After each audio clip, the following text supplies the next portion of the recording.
নমস্কাৰ পুনৰ মোৰ চেনেলৰ আন এটা নতুন ৰেচিপিলৈ স্বাগতম জনালো। আজি লৈ আহিছোঁ আচাৰৰ এটা ৰেচিপি। এই আচাৰখিনি বনাওঁতে মই আম এটা লৈছোঁ আৰু আমটো সৰু সৰুকৈ কুটি এৰাতি নিমখ হালধি আৰু এটা ভোট জলকীয়া সানি ৰাখিছোঁ। এতিয়া কেৰাহীখন পাতি দিলোঁ। ইয়াতে তেল অলপ দিছোঁ। মই বহুত বেছি তেল ব্যৱহাৰ কৰা নাই, ইমানখিনিয়ে তেল দিছোঁ আৰু তেলখিনি দি গৰম হোৱাত ইয়াত পাঁচফোৰণ দিলোঁ।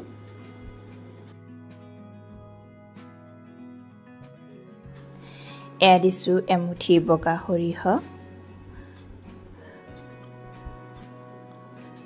তাৰপিছতে আমখিনি মই দি দিলোঁ। এনেকৈ মই অলপ সময় ভাজি ল'ম। ভিডিঅ'টি শেষলৈকে চাই থাকিব। ইয়াতে আৰু মই কি দিছোঁ।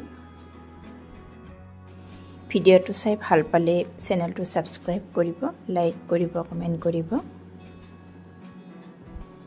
এয়া দিছোঁ মই কেইফোটামান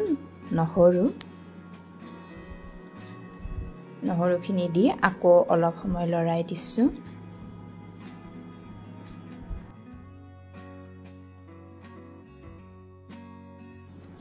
এয়া লৈছোঁ এটুকুৰ ডালচেনি, আৰু এইখিনি জিৰা গুড়ি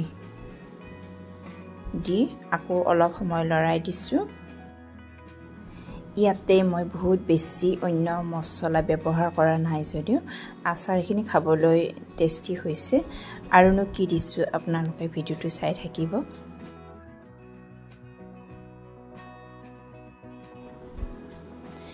এয়া লৈছোঁ গুড়খিনি দি অলপ সময় আকৌ ভাজি লৈছোঁ।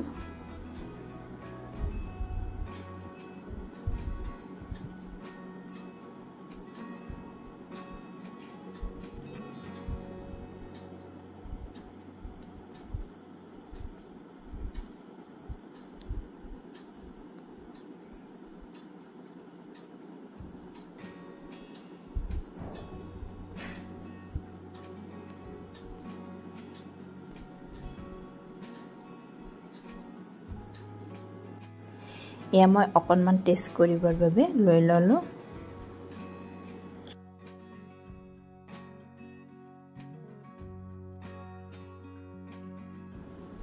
এয়া আচাৰখিনি হৈ গ'ল আৰু ধুনীয়া হৈছে। এতিয়া গেছটো অফ কৰি ঠাণ্ডা হ'ব দিলোঁ। পিছত বটল এটাত ভৰাই থ'ম।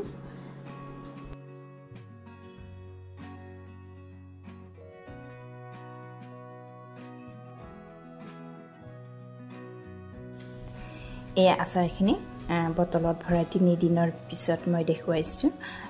ধুনীয়া হৈ আছে আৰু এইখিনি মোৰ যোৱা বছৰৰ আচাৰ। ধুনীয়া হৈ আছে আৰু যদি কিবা কাৰণত আমখিনি অকণমান বেয়া হ'বলৈ আৰম্ভ কৰে তেতিয়াহ'লে ৰ'দত নিদি কেৰাহীত গৰম কৰি ল'ব। মাজে মাজে কেৰাহীত গৰম কৰি থৈ দিব। কোনো ধৰণৰ ভেঁকুৰ চেকুৰ নালাগে।